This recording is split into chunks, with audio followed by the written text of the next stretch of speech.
Hello, ladies and gentlemen. It is season preview time and a bit of other stuff because the HNL can't go without its controversy and scandals because that's just how Croatian football is. But as you can see, I'm alone. Richard won't be joining me today. I'm recording this early morning on Wednesday before Rijeka's match tonight because I'm gonna be releasing this as soon as I'm done. Sadly, uh, I had plans come up yesterday. Me and Richard were supposed to record yesterday at night. We were both free, seemingly last week, and then I had some plans come up, and I sadly couldn't do it last night. So I asked Richard to send me his predictions. He, however, has sent me much more. He has written a whole article. I hope not just for this episode, but yeah, no, just for himself. And he usually does this every season. He's predicted the whole HNL and essentially just written everything about each team and his analysis of every transfer so far. Now, my God, it's before we get into the whole predictions for which you guys are probably here for, but some stuff have happened. Obviously, in the last few days before the season kicked off. It all started last week on Friday when Toni Dadić got reinstated back into the refereeing top list, which meant he could referee the top three tiers of Croatian football again.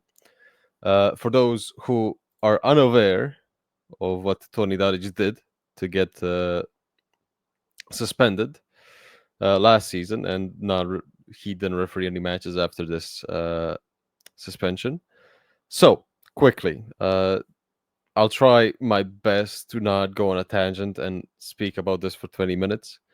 Hopefully, I'm alone, and that means this won't take up too much of my time, but I have a feeling this is a bit important to speak about.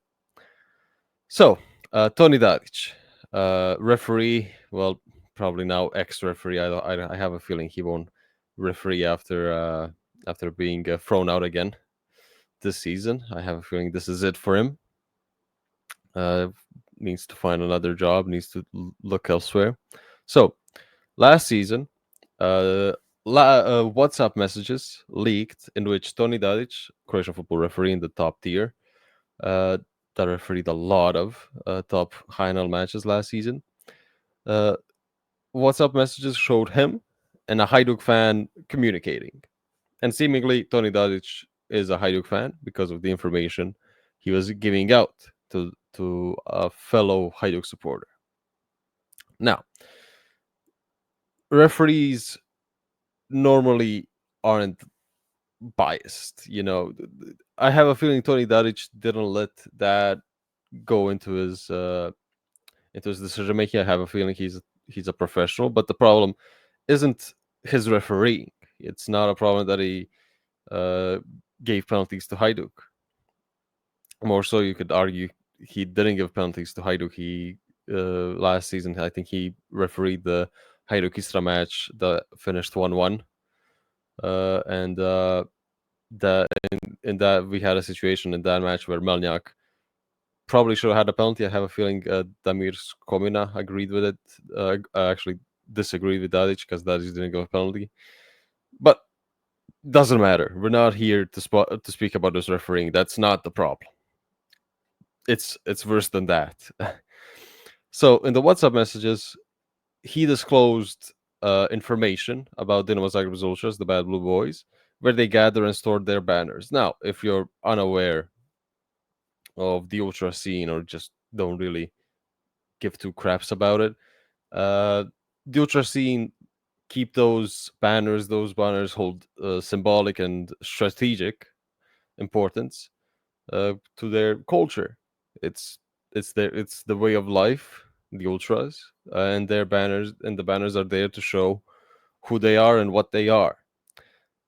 And if somebody steals your banners, that is viewed as a big embarrassment, a big disgrace that you let that happen or how that happened. But okay, that's somewhat not that bad. The problem arises when Dadić, in the messages, basically said that he could obtain the home addresses of Dynamo supporters, essentially doxing Dynamo fans for, well, probably just being Dynamo fans and or being ultras, hooligans, however you want to call them. We can argue about the hooligan stuff. That's not what we're here for. Dadić basically said, "Hey, I can dox them," which you know, and this is where they store their banners. So just tell Torcida that they can come there and steal them. That's, let's say, somewhat inciting violence, because that will definitely start some kind of attack, and obviously doxing, that is way more likely to not end up well for however much.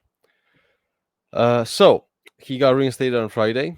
The next day, Dinamo release a statement, and within 48 hours since he got reinstated, the Highness reverted Bertrand Lajetz's decision, who brought him back on his own accord, didn't let Kostic know, didn't let the Highness know, and the refereeing committee seemingly just looked at the paper and said, "Yep," probably didn't even read it, knowing this refereeing committee.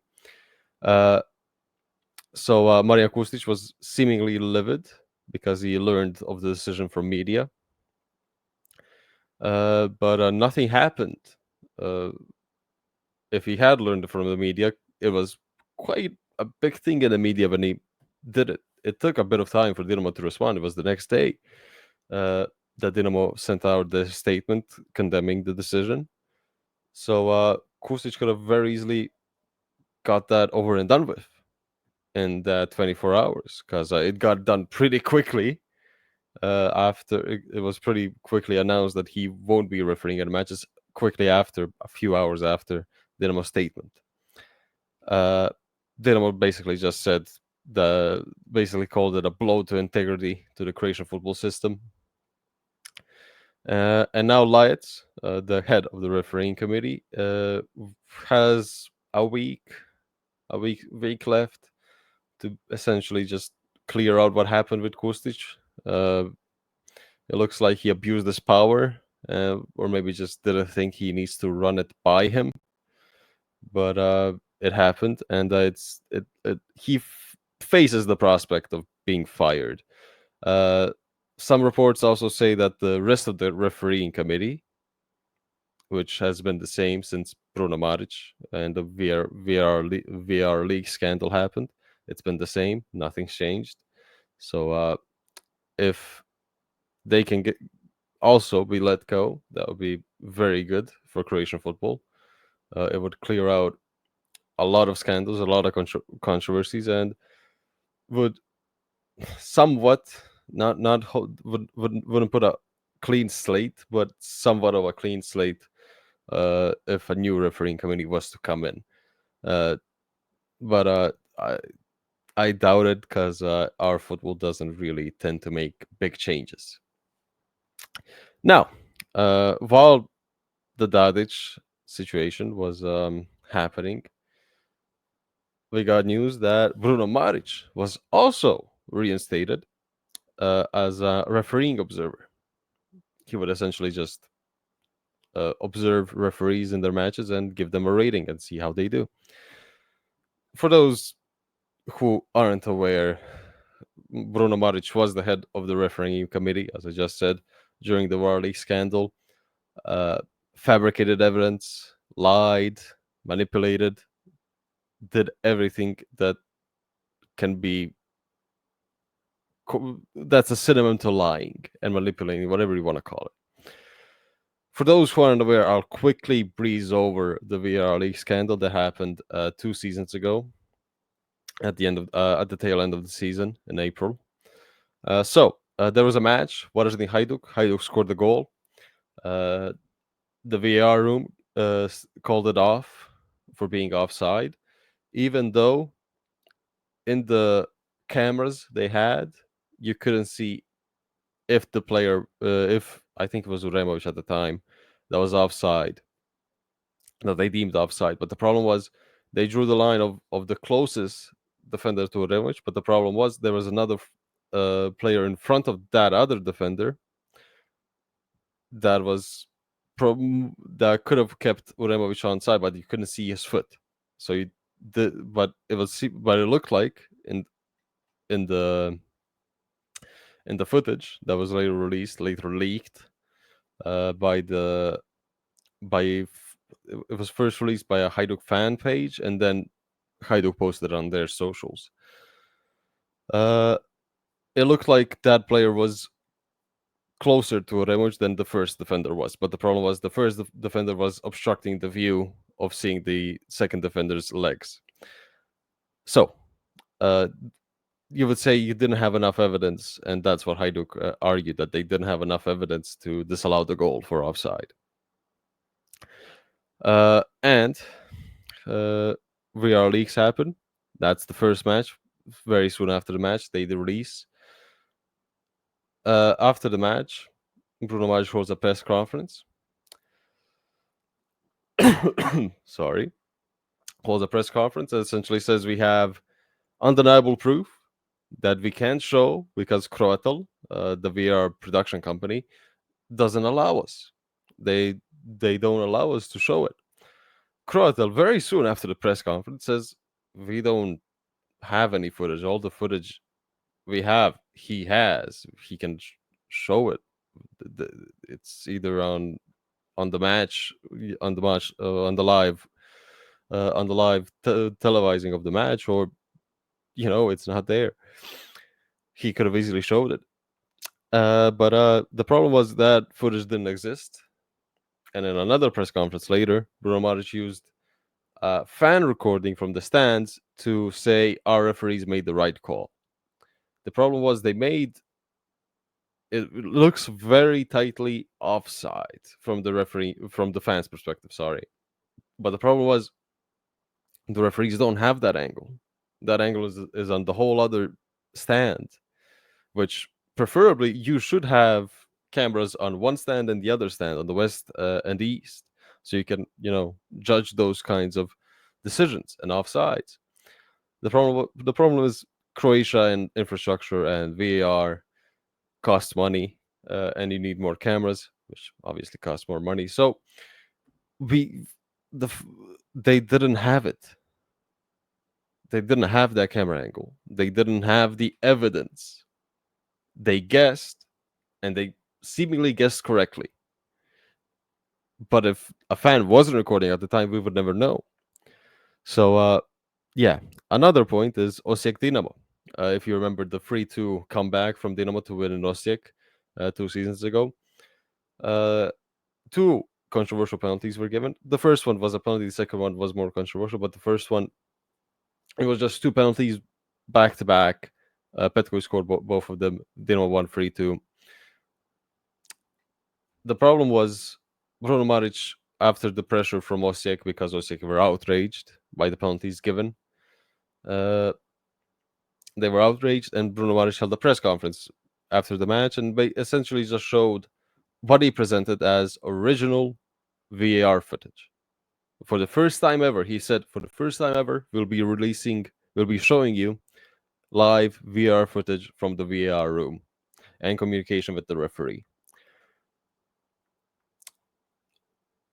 That happened. The match was at the end of August, start of September. And when VAR leaks happened, April, so later in the season, more leaks started to come out slowly. And the second match, I think, that released was Osijek Dinamo after Varaždin Hajduk. The recordings weren't the same that Bruno Marić showed and the one the leaks happened that the leaks showed. And the ones the leaks show was longer and more chaotic. It was just all around not a good look for the referees. First off, because everybody was like, this is not even close. In the original footage that Bruno Marić showed in the press conference, everybody looked calm. They were, you know, hey, just give us a minute. Everything was calm. You would have said, hey, these guys know what they're doing. God damn, I didn't know we were this good.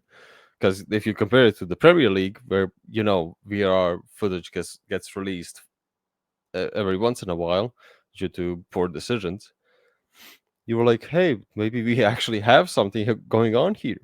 No, we didn't. The referees are more chaotic in Croatian football, and yeah, he faked footage and misleadingly presented it as genuine and original, which at that point you would have thought Bruno Marić, that's it for him in Croatian football. No. But so on Friday or Saturday, Bruno Marić gets reinstated. Well, just goes back. So last season, Bruno Marić, after getting not getting fired, he stepped down. The Highness wouldn't fire him ever if they if they had to. I have a feeling they wouldn't at this rate. Sadly, Bruno Marić last season had the role of referee observer.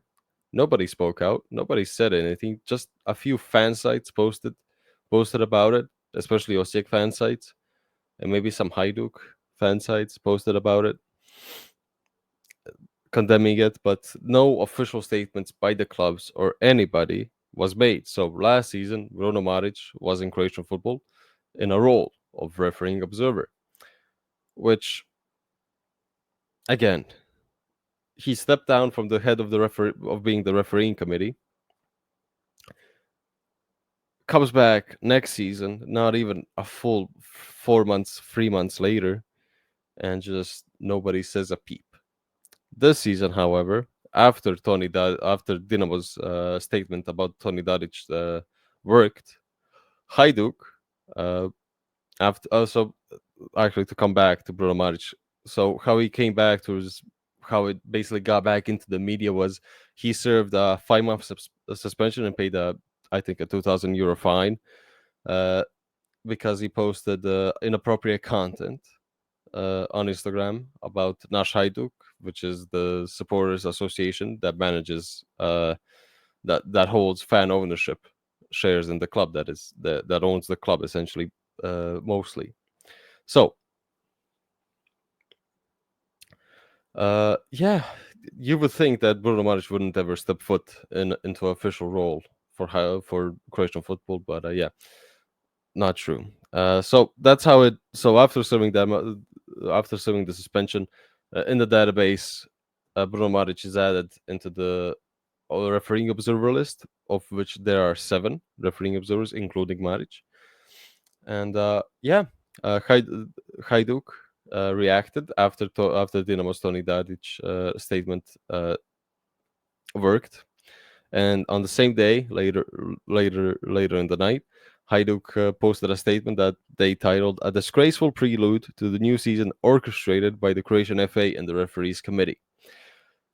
In the statement, Hajduk obviously strongly criticized the Highness, the refereeing committee, for reinstating Bruno Marić, but the problem was they didn't reinstate him. He just took back his role after being suspended.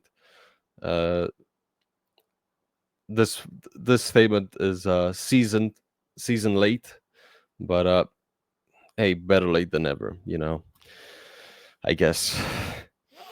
But yeah, the club demanded that Bruno Marić step down or be removed, not step down, to be removed from being a referee observer, and just remove him from Croatian football, as should be done for him and Dadić.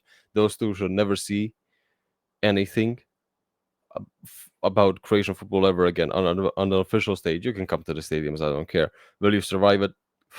I doubt it. That depends on where they go. But they should have nothing to do with Croatian football. Both of them are very problematic figures. Bruno Marić, as I said, faked. It's just a manipulator and liar. Toni Dadić, not a good human being. if you're just willy nilly being like, hey, I can give you this guy's home address. I can give you this guy's home address. Hey, you want to beat up this guy? I have his address. And you know, it's just obviously I think the Toni Dadić is a bit more severe just because of life threats that it could have come down to if he actually did give some info out, personal information about Dynamo fans. Now, if that was a joke, it's a poor joke because messages leaked, and if you're joking about giving out people's addresses, it's not a good look. But yeah, my God, I've been going on for 20 minutes. I'll get it done. We're at the end, okay? So almost exactly after 24 hours after Hajduk's statement about Bruno Marić, Bruno Marić announced with his own statement that he will be stepping down from his referee observer role.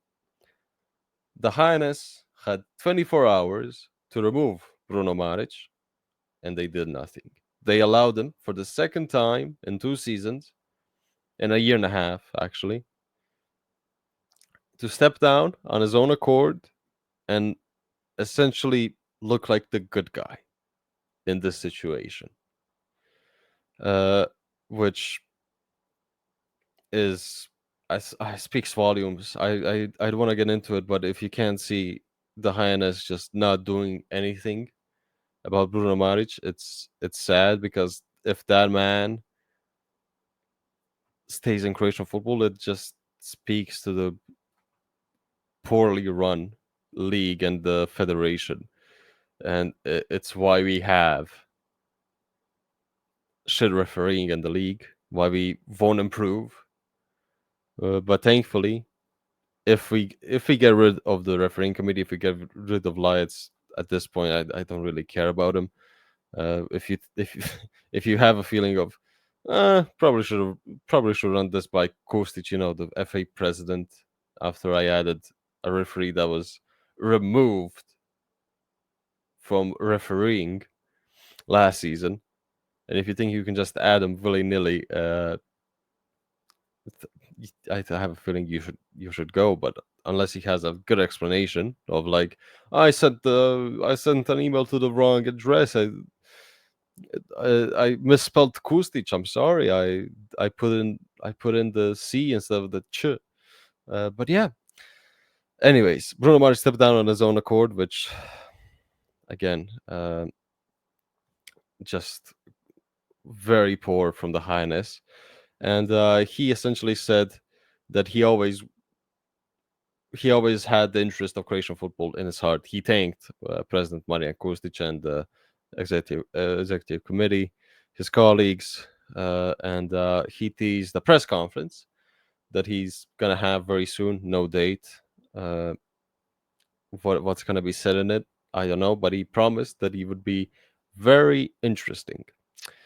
Uh, I I don't know what's gonna happen in the press conference, but knowing Bruno Marić, it's gonna be in the headlines for a few days or a whole week. But yeah, I hope that many Croatian football fans are celebrating Bruno Marić's departure and Dadić's because, yeah, the problem is Bruno Marić didn't get removed because he fabricated and manipulated the whole Croatian audience. It public pressure uh, essentially got him 2 times in a row, and public pressure didn't get him fired. He just had to step down. He probably talked with the Highness, and he was like, "Can I step down, like on my own accord?" The problem is the Highness shouldn't allow that. First of all, he shouldn't be in football. After VAR leaks, he shouldn't have been even involved in Croatian football at all. Sadly, he was, and it's come to this. And Highness has allowed a manipulator, a fabricator, to essentially control his narrative and present himself as a misunderstood supporter of the game of Croatian football. Yeah, and now, and another problem is that no other team spoke out Only Dinamo and Hajduk spoke out. Uh, Obviously, some fans spoke out from Osijek. The fans of Osijek spoke out. Uh, but the club itself didn't speak out but the problem is you were made out to look like fools by Bruno Marić, and you said nothing.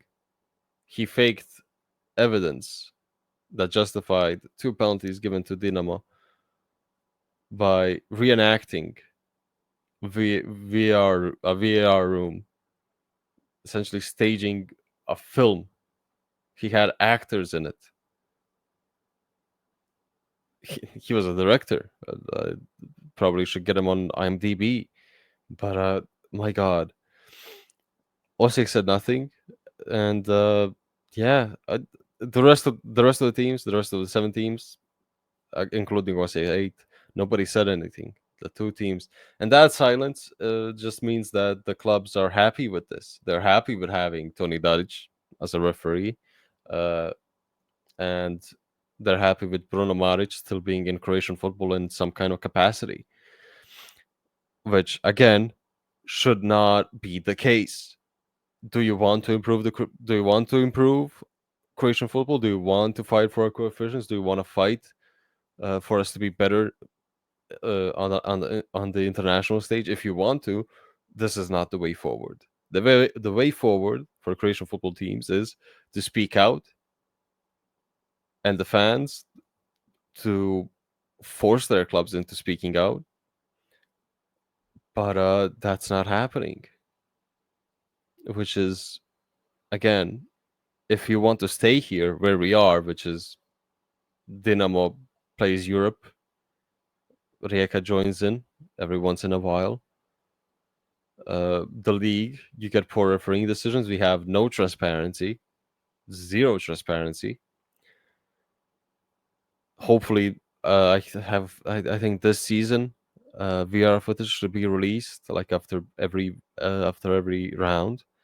So hopefully that happens, but I have a feeling it won't.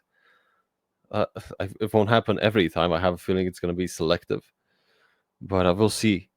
But if you want to Croatian football to remain trapped in a cycle of cover-ups, cowardice, and I don't know, just if you just want everybody to react, the problem is the clubs react when it's too late, and the highness also reacts when it's too late. Dinamo sends out a statement about Dadić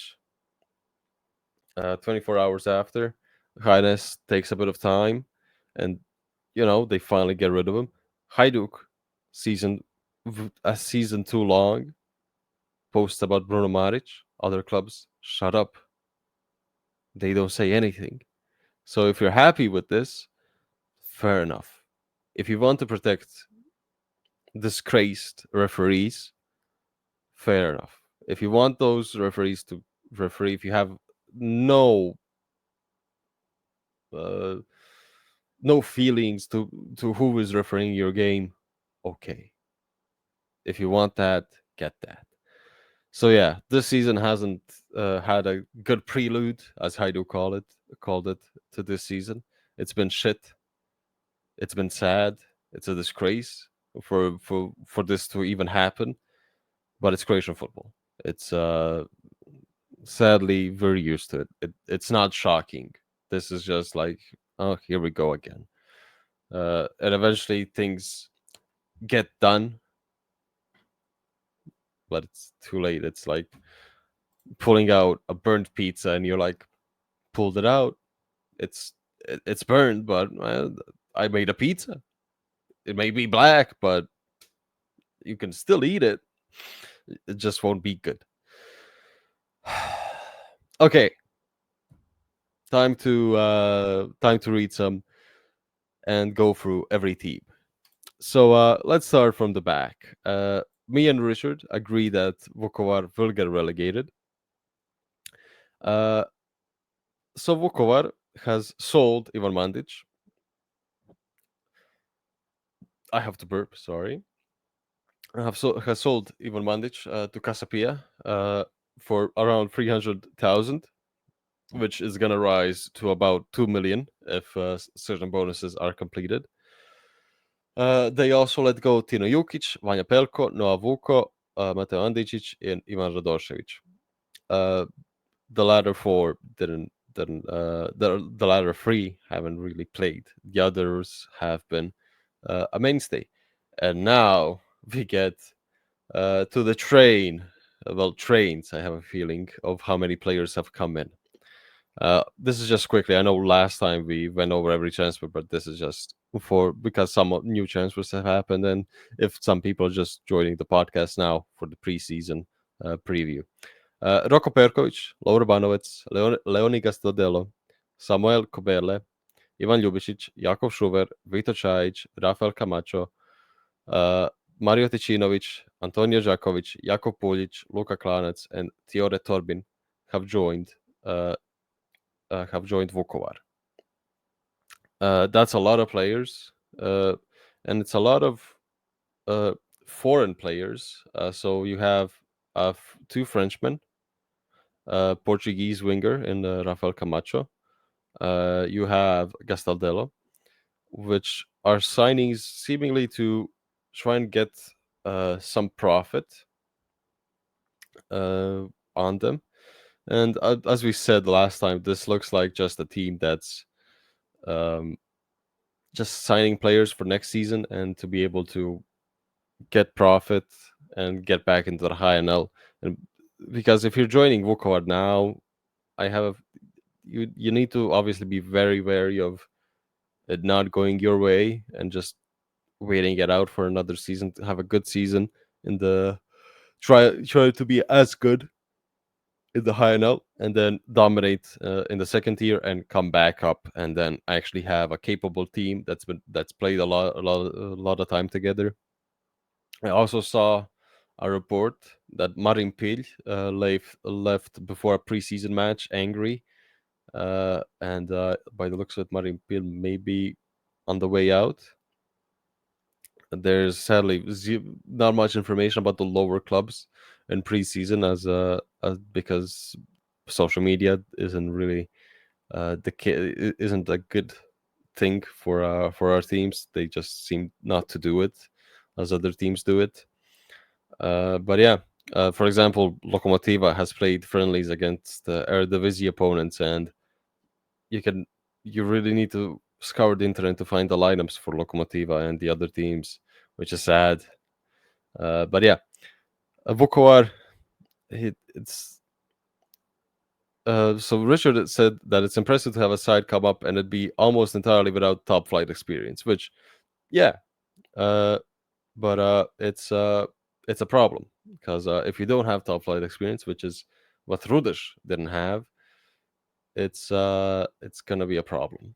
They've added a bit of high level experience with these signings in Antonio Đaković and especially Jakub Puljic. The rest, not so much. Vito Čajić has a bit of experience. Mario Ticinović also has a bit of experience, but it's that is not experience that it's gonna get you over the line, sadly. But yeah, the key player, I agree here with Richard. Jakub Puljic will be most likely the main man because if you remember from Rijeka days, he's still he's a bit past his prime, but for Vukovar this is definitely a big signing. And we also have Rafael Camacho, who has had a big injury and hasn't played in a long time. But it's going to be interesting on how he looks after coming back to football after almost 2 years of not playing a game due to a big injury and being without a club. So we'll see how he does. Obviously, ex-Liverpool and ex-Man City player. So if he can perform on a good level, that's going to be very interesting. Then to ninth, Richard says Gorica. I'll have to agree for now, even though Lokomotiva hasn't done that much better business than Gorica. They're somewhat there. But yeah, quickly for the transfers out, there is a lot. Tibor Halilovic, Ivan Banic, Mervel Endokit, Martin Šlogar, Kajo Cruz, Dino Stiglitz, Valentino Majstorovic, and Matthew Stenvorden, Argon Alesi, Slavko Bralic, Anto Kresic, and the rest of the loanees, which there's a lot. In a round, as Richard has said in his article, it's 25 players that have left, which is a lot. Krešimir Krizmanic is technically still at Gorica, but a free agent. He's just looking at options. I don't know what's happening because he doesn't have a team in the season's beginning. He's obviously preparing by himself, training by himself, but you would have expected him to have a team by now, where the season in the HNL is starting in the rest of Europe.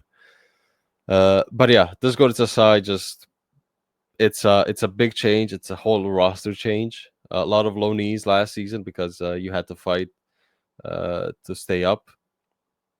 It was a fight. They survived, and now it's essentially just building a new squad. And Marić Carevic doing the best he can. Transfers in. They're trying to build a squad with these players: Stefan Peric, Jakov Filipovic, Iker Pozo, Vanja Pelko, Ervil Durakovic, Davor Matijaš, Marijan Čabraja, Ante Kavalj, and Domagoj Pavicic, who joined in the last few days. Domagoj Pavicic, big signing. The rest of the guys have good experience. Obviously, most of them have come from the relegated Šibenik, so it's a good bit of business. If we had somewhat of a capable team instead of Vukovar, that actually, if Vukovar made great signings, this would be the favorite to probably go down along with Lokomotiva. If it's a 9-team league, Gorica and Lokomotiva are up there to get relegated, but they have Vukovar. And as we said last time, if Vukovar has a bad start to the league, Gorica and Lokomotiva can just let off the gas pedal a little bit and just play football for fun and just see what works, and maybe play a bit of youth and try to get some value and profit. But yeah, this team has been there have been so many changes, and it's a big turnover, which can impact the team, obviously, because it's a whole new team. The players have, well, obviously just the Rijeka players have played together, so there's some kind of a squad there, but the rest are meeting themselves for the first time. So it's gonna be a big change, and we're gonna see who's gonna lead the squad. Pershir, most likely, as the captain. Last season was injured, so hopefully something similar doesn't happen to him this season.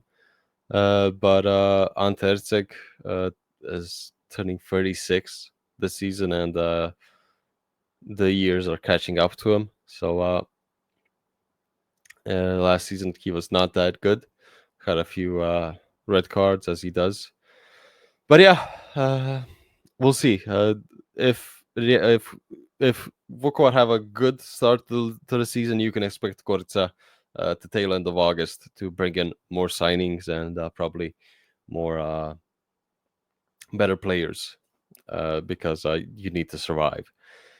Then I go to my eighth squad, who is not the same as Richard's. Richard has Slaven Belupo in eighth. I have Lokomotiva in eighth. So yeah, bit surprised that he's put Lokomotiva above Slaven Belupo, but hey, won't judge Richard. He has a very surprising top three, and top four actually. But yeah, so I expect Lokomotiva to stay in eighth.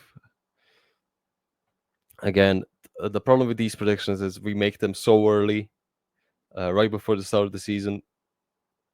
We could make new ones after the first transfer window is done, after the summer transfer window is done, because we'll have a better look. But the problem also is we'll have a better look because more games have been played, but more so talking about the transfer window and the signings and the squads that teams have on hand. So yeah, not a big list of transfers. Arts Makai, Robert Mudraja, Frank Karacic, and Feta Fetai have left Lokomotiva, and they've signed Mario Shitum, Manuel Regal, Tino Jukic from Vukovar, Josip Posevec from Rijeka, and David Virgili from Santa Coloma. So that was really very interesting signing. By the looks of it, one of the best players in the Andorran league. I think Santa Coloma is in Andorra. Yep, I am correct. So yeah, Nik Sajelavic has obviously stepped up. Not a lot of signings. Manuel Regal doesn't really look like a signing that's gonna start. So it just looks like the youth system is gonna be trusted this season in Lokomotiva, and you know what? Lokomotiva have a good youth system, so it's not a bad thing. So Nik Sajelavic will definitely bring up a bit of youth with him that he's managed in the under-19s. So we'll see. Obviously, the midfield, as we mentioned in the last podcast, is a big problem because you've lost your starting midfield of Smakai, Mudraži, and Fetai. So it's a big problem. We'll see who replaces them in the midfield. Key player. Richard has gone with Fabian Krivak, who's been injured. So we'll see how he does.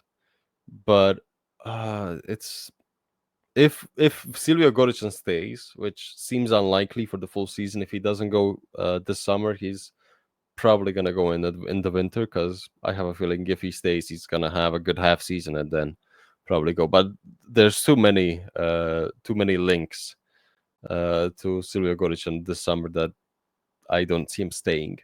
But if he stays, probably the best player. But Fabian Krivak, yes, big talent.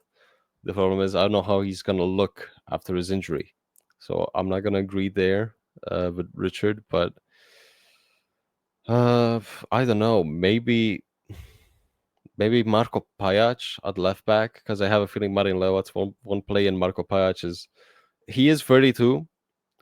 A bit of an issue for him, getting older and older, but very good set piece taker. So I would back him to have a very good season on left back, and he's gonna have to step up. And Mario Shitum is also gonna be a right back. They also have Marko Vrankovic, so Mario Shitum can also play on the wing. But yeah, we'll see how that goes. Dusan Vukovic could also have a good season, but yeah, striker wise, they don't have an out and out striker, which is a problem. But we'll see how their youngsters do, because seemingly if they haven't signed any, let's say, good name for the striker, there obviously Jelavic is trusting his youth, his under-19s. So yeah, Richard's the 7th. I say 8th. We're going in my order because I have a feeling you guys will be surprised when it comes to the top 4, as I said about Richard. Now we go to 7th. Richard's 7th team is Lokomotiva, right? Yeah. And in 8th, I said he put Slaven. Yes. In 7th, I'm putting Slaven. Listen, guys, you had a good season. You reached the cup final. You fought for you almost made it to Europe in the league. You finished 5th. Sadly not. It wasn't meant to be, obviously, but yikes. Yeah, it's time to come back to 7th, guy. It's time to come back to your regular position, please. The HNL was way better. I'm joking. It's time to come back to 7th, guys. It's been an okay transfer window for Slaven. They brought in Mateo Barac, Osman Hadžikić, who I have a feeling is going to be very good. Ivan Boric, who I also like.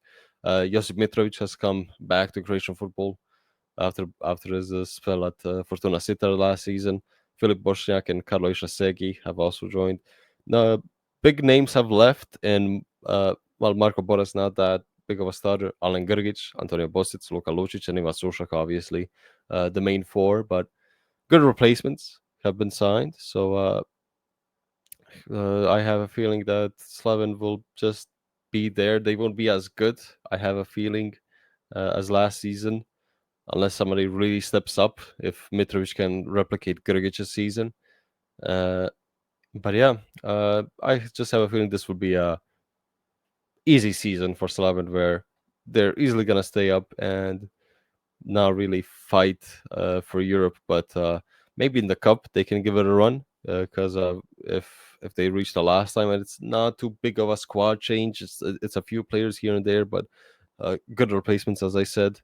So yeah, main player. Richard has gone with Osman Hadžikić for for Slaven, which good shout, but I have a feeling Mitrovic will step up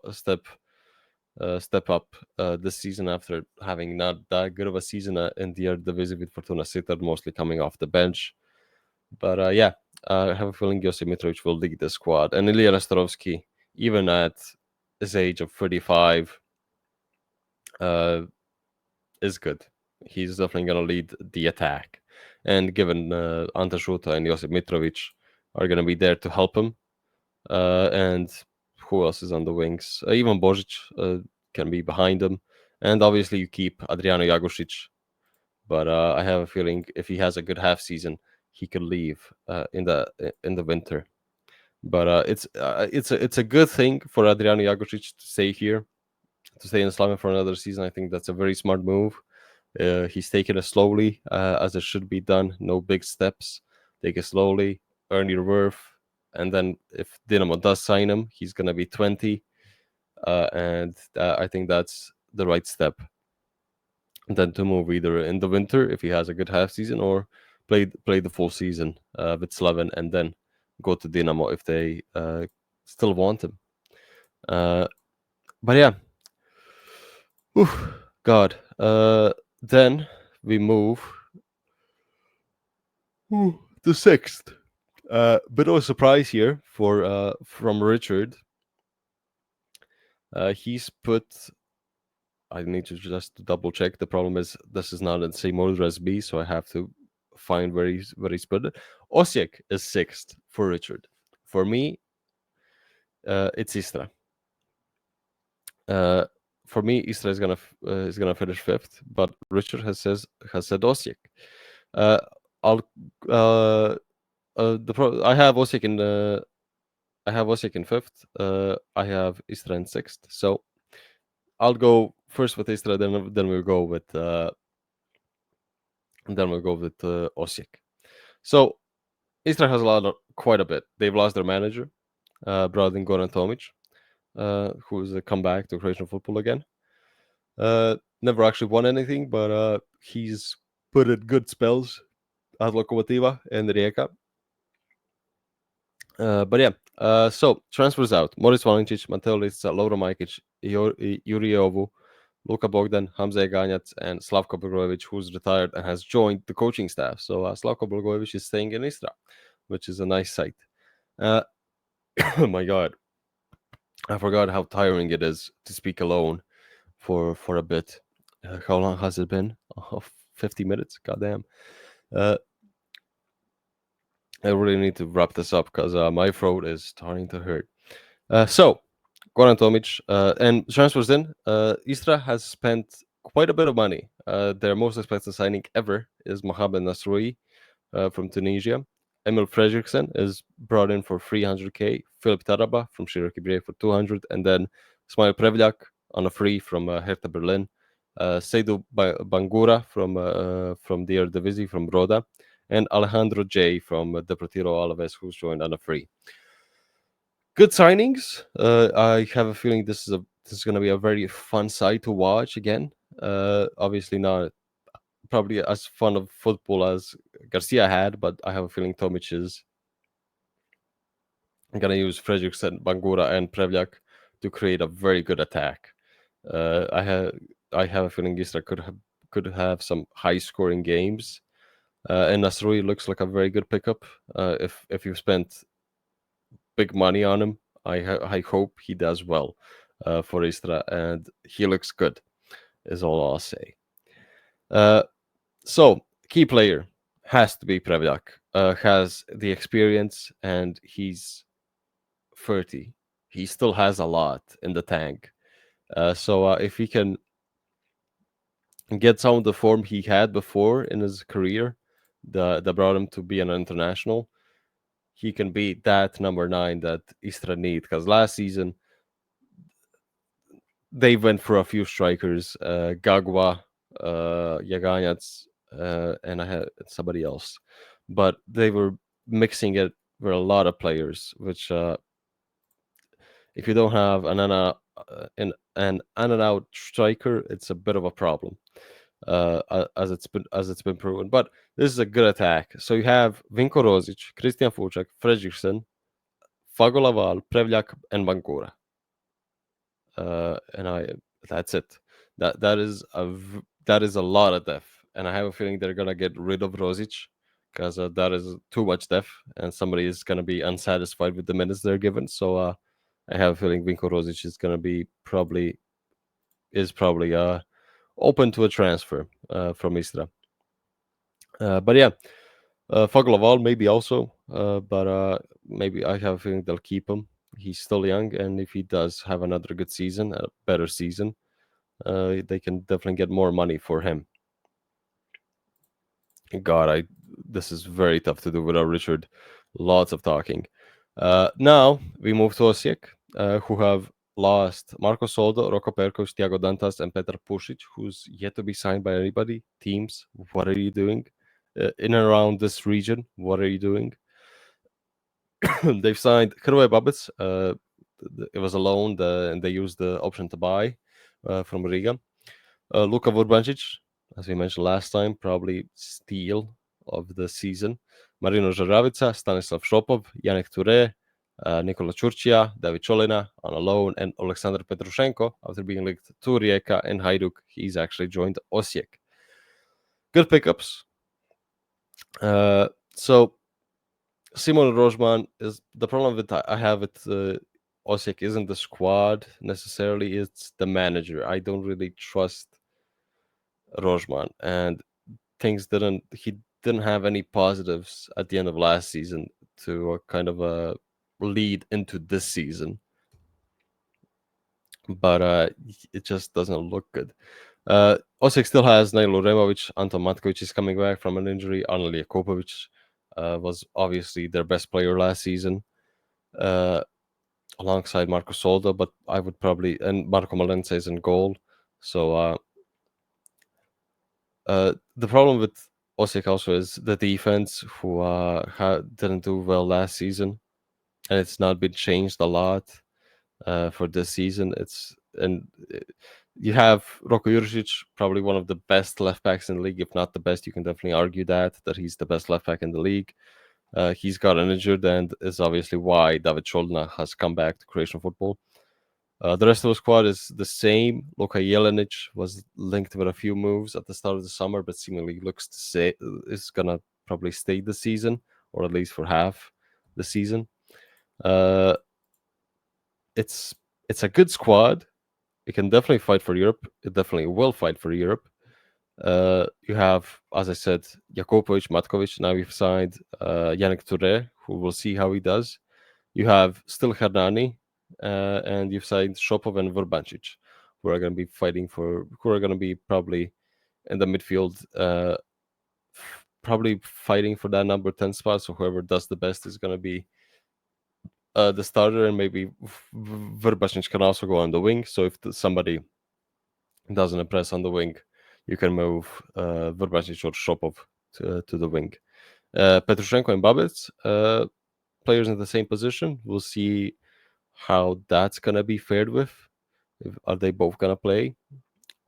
Is there gonna be a free at the back? Maybe we'll see what Simon Rojman is going to prepare for us. But I have a feeling they'll just miss out because I really trust Varaždin to finish fourth.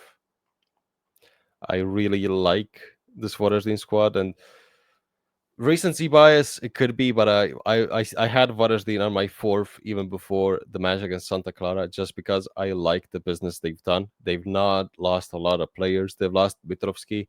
They replaced him with Petar Bočkaj, who's going to be playing on the wing. And that match against Santa Clara is a big reason why this season could be this season for Petar Bočkaj to go back and have a great season after years lost in Dinamo, essentially. So they lost Mitrovsky, Marić, Enes Alić, and Jurica Poldrugac. Mitrovsky is the only player there that was a starting player. The rest were, well, Marić rarely played. The rest, Enes Alić and Jurica Poldrugac, were just backups in their positions. Yuri Tavares, as I said, Petra Bočkaj, Ivan Mamut, and Rafat Abdulazada. I said it. They spent 34K on the Azerbaijani midfielder. Ivan Mamut is gonna be him. I'm afraid this season. I have a feeling Varaždin have found their striker. If they can pair him up with Marco Dabro, I think that'll be even better for the both of them, especially for Dabro. But if Mamut plays as a sole striker for most of the season, Varaždin are in safe hands because this is a big man and he knows how to score goals, and he's already showed it, and he showed how good he is in the first match against Santa Clara. Not just the penalty, but his whole playing style just fits, especially with Petra Bočkaj on the right, who for me is the key player this season, who's gonna lead this Varaždin side. Because if Petra Bočkaj can have the kind of seasons he had at Osijek, this Varaždin side will not only have signed a replacement for Mitrovsky, they'll improve on Mitrovsky, because if Petra Bočkaj just has more quality than Mitrovsky, the problem is he rarely shows it. But if this season he's consistent, Petra Bočkaj is him alongside Mamut. He's gonna be the leading force in the attack, and obviously Petra Bočkaj's crosses, and you have Ivan Mamut in the box. What are we talking about? It's clear. And Richard agrees with me for fourth. So maybe that's a shock to some people, but oh well. Third place. Even though last season happened and it's been unpredictable, Rijeka. For me, it's Rijeka. For Richard, it's also Rijeka. The problem, again, is last season is, I wouldn't call it a fluke. It's just the most surprising and most shocking season ever in the ways of the way that the title race went. The team that won, any team that won, wouldn't really be prepared for next season. And yeah, Toni Fruk is gonna go. Offers are just coming in and in. Damir Mišković is licking his lips looking at this, at the offers coming in. But yeah, it's let's go through the transfers. So they've lost Bruno Goda, Naiš Džuakra, Lino Salahi, Josip Osavec, and Komen Andrić. They brought in Anel Husic, Dominik Jankov, Berval Ndokit, Tiago Dantas, Damir Krajlach, Ante Mate Juric, Justas Lasitskas, and Omar Šiarić. And they also bought out the sale-on percentage for Toni Fruk, which Richard added in his article. Radomir Jalovic has done what Matias Kek did, but just not as good as Kek did it. Kek did it but in a far more impressive manner, as he won 23 more points than Rijeka did last season. and Rijeka were worse. Obviously, every team last season from the top three was worse than the season before, points wise. But they got it done. They got it over the line because they were better at the head-to-head against Dinamo. This team is gonna lose Fruk, and Jankovic is probably gonna stay even if a good offer comes in. Rijeka are open to selling him, but this team doesn't strike me as a title-winning team. Problem is, last season that team didn't strike me as title-winning. They won it. So if Jalovic can get this squad together, there's no reason why this team can fight. But the problem is, I don't see a good replacement for Toni Fruk. I don't see a leader in the attack, and you don't have an out-and-out striker. You have Dujicop, who the age is getting the better of him, and he hasn't performed in Rijeka last season. And you have Ante Matejuric, who's just unproven at this level.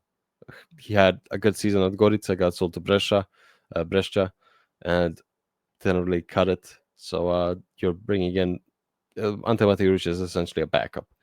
Rijeka will most likely sign somebody to replace Fruk or a striker at the end of the transfer window after they get the sale done and see who's open and who doesn't have a destination by the end of August.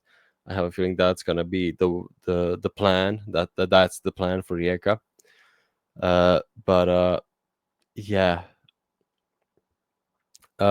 Key player for Richard is Toni Fruk, but he says it that he's the key player by earning the club many millions. But yeah,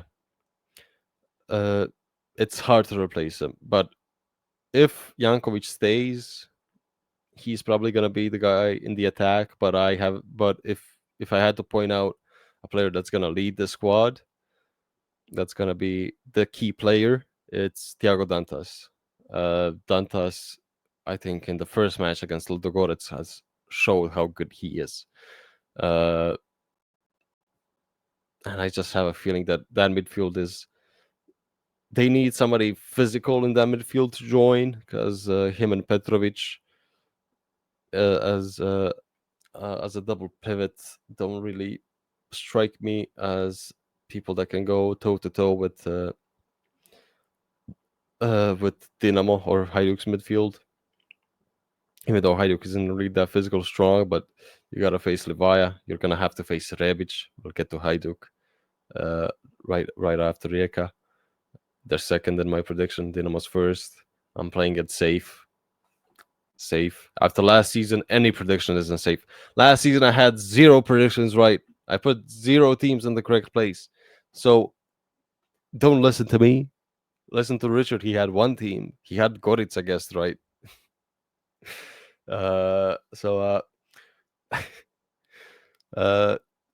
Yeah, Rijeka, it's just gonna be very hard for them to have a season as they did last season, even though it wasn't a good season points wise, and just normally they didn't win a lot of matches, but they won enough.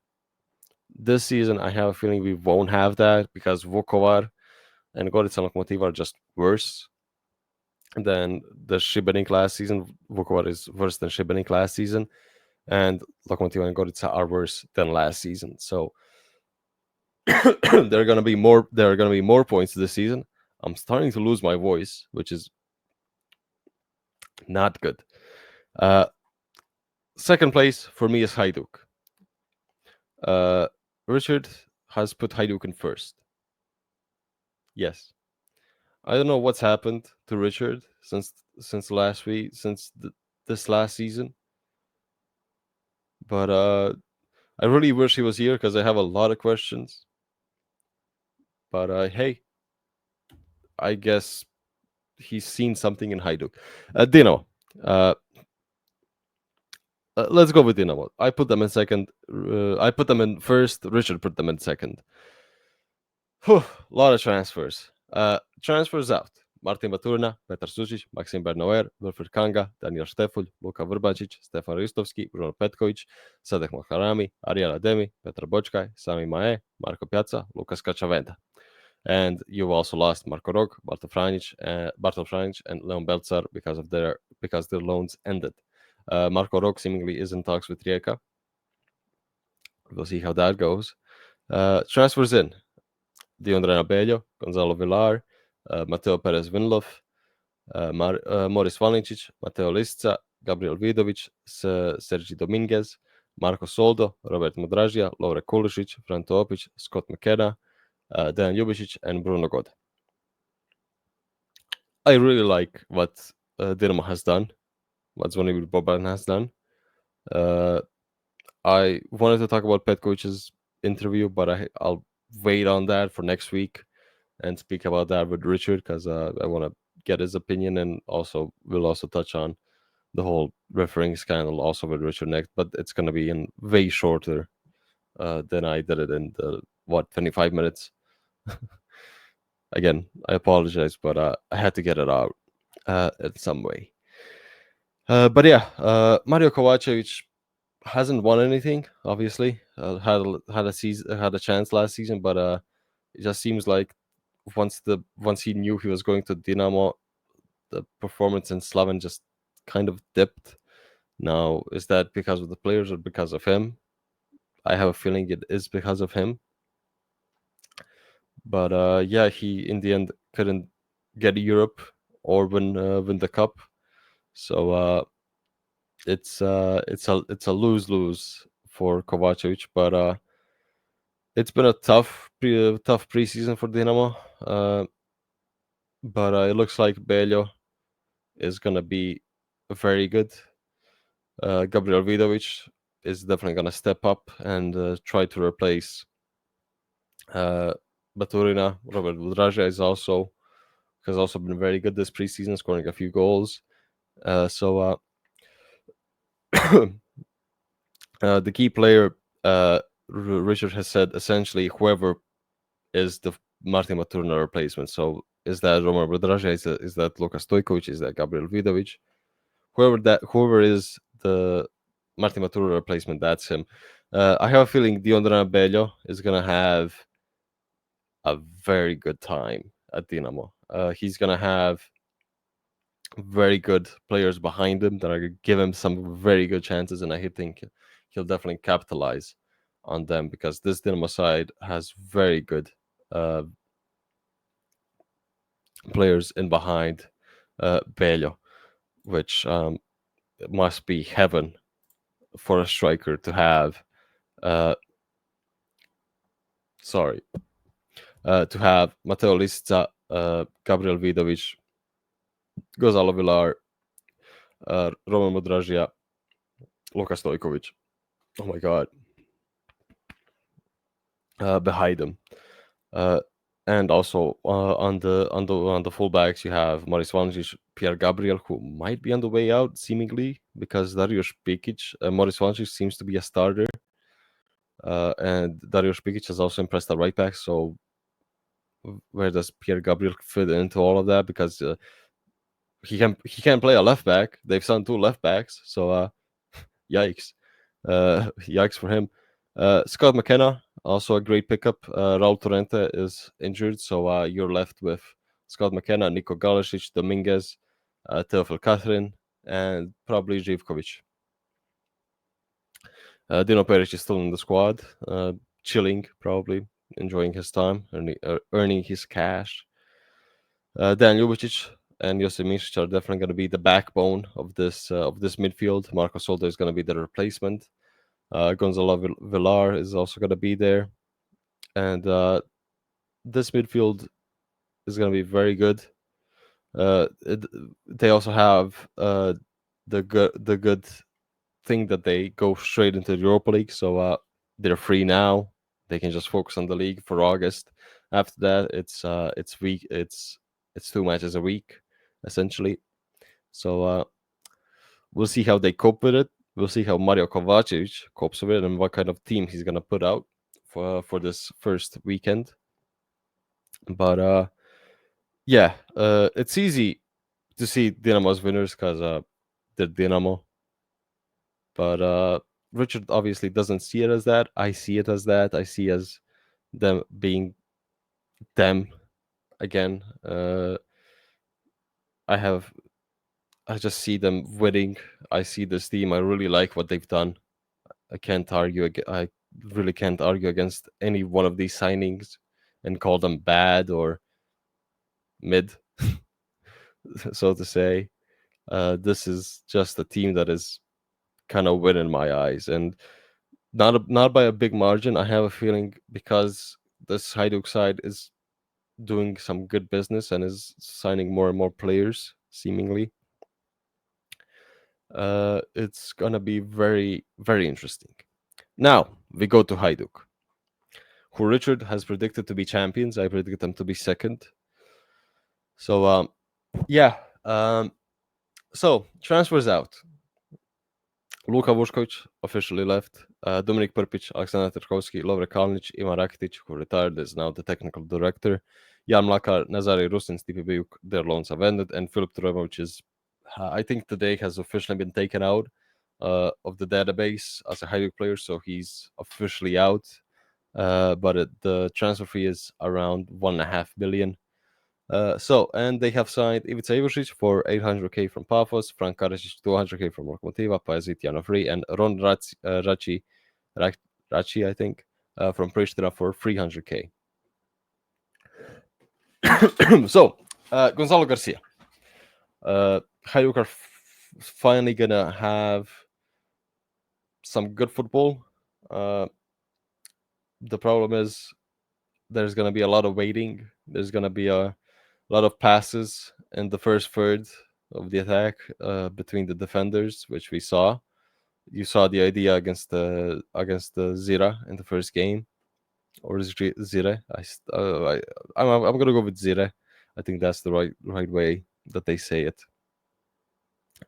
But yeah, you saw how they played. Obviously, first half was abysmal. Second half, when Pajaziti came in, that team got a lot better. And if Richard was here, I think we would spend the next 5 minutes just talking about Pajaziti and how much how much we like him as a footballer. But next time when we see more of him, hopefully he starts on Thursday or tomorrow against Zira in the second leg. But yeah, Gonzalo Garcia is replacing Gennaro Gattuso. No more hoofing the ball up to Livaya. It's playing out of the back, which Gattuso tried in the first few months of his tenure at Hajduk. But yeah, Ante Rebic is coming. That's the main news. Yesterday night, Hajduk gave Goran Vucevic gave Ante Rebic 450k plus bonuses if we win the league or cup, or probably get into Europe. You can get it up to probably 800. This is a guesstimate for me, 800k if he completes all of the bonuses, and that's gonna make him the second most paid player if he completes them. And I think that's the only way. This is the best way, and I totally agree with this contract that they've given him, because Ante Rebic hasn't performed in the last 2-3 seasons at all. He's only scored 2 goals in the last 2 years. So which again is a reason why he's coming to Hajduk. He's had offers from the Middle East, which he wants to be home, and he wants to just get a new fresh start with Hajduk, and this is perfect. If again Hajduk couldn't get a better winger in the for the HNL, now it's obviously, is Rebic gonna perform? I think he is.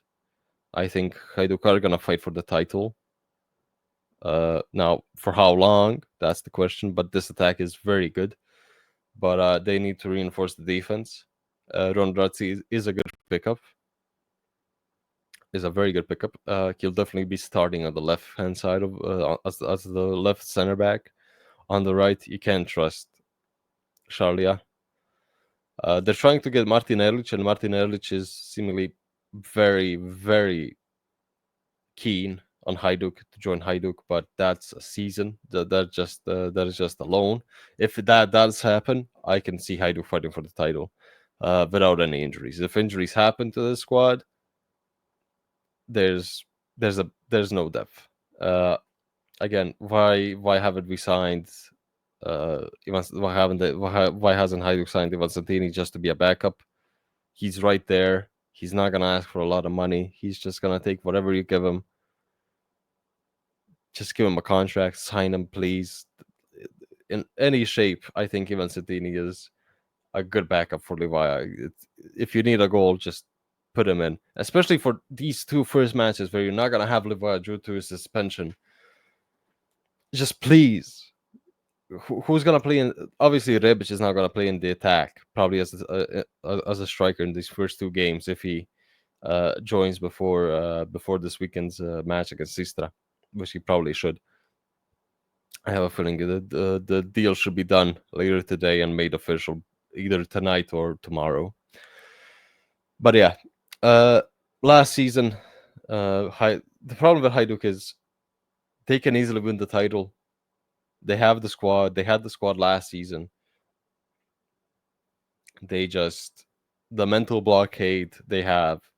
It's not the other teams. It's not the refs. It's they cost themselves last season and the seasons before. They just need to get past this mental blockade and finally win something. If they win the league, I have a feeling that it's gonna fully open up the future of the club, and it's not gonna be this where the club is in debt, need to sell players. Another player is gonna have to go. Is that gonna be Sigur? Is that gonna be Pukstas? We're gonna see. But it's Ordurdov. But this team can definitely win the league, especially with Rebic, because that attack, Levi is gonna finally have somebody to step up. And if Rebic steps up, that means he's scoring, I think, 10 plus goals and having close to 10 assists or in and around 10 assists. So I'm expecting like 20 goal contributions from him. Hajduk also. We'll see how the playoff draw goes if they get past Zire next Monday. We'll see how that goes. Varaždin also beat Santa Clara. This is just the season preview. If Richard was here, we would talk about the games. The problem is Richard isn't here, and right now, my voice is at its end. So yeah. What else to say? Key player, Mark Levaya, and second, Ante Rebic / Adrian Pajaziti. But this team, they just need to get a very good center back and see in what shape Michal Žaper is in. But the problem is, I have a feeling Gonzalo Garcia isn't gonna prefer Žaper to Adrian Pajaziti, Filip Kravinovic, Pokstas, and Kalik and the others. He's gonna prefer way more. Žaper was needed for Gattuso's Hajduk. He's not really needed for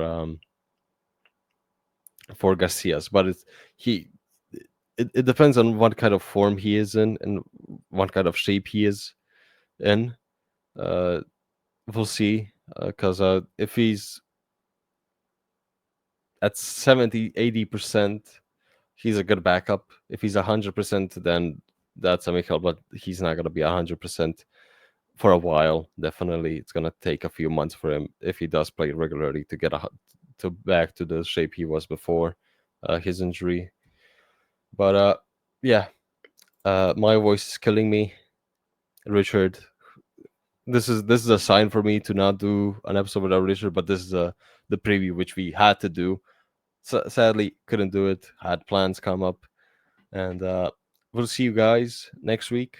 Me and Richard are gonna talk about the second legs, the first round, as I mentioned, the refereeing scandal and Bruno Petkovic's interview about Boban, and we'll see how the second legs go. Good luck to Rijeka tonight and Hajduk and Varaždin tomorrow, because I want at least 3 teams in Europe.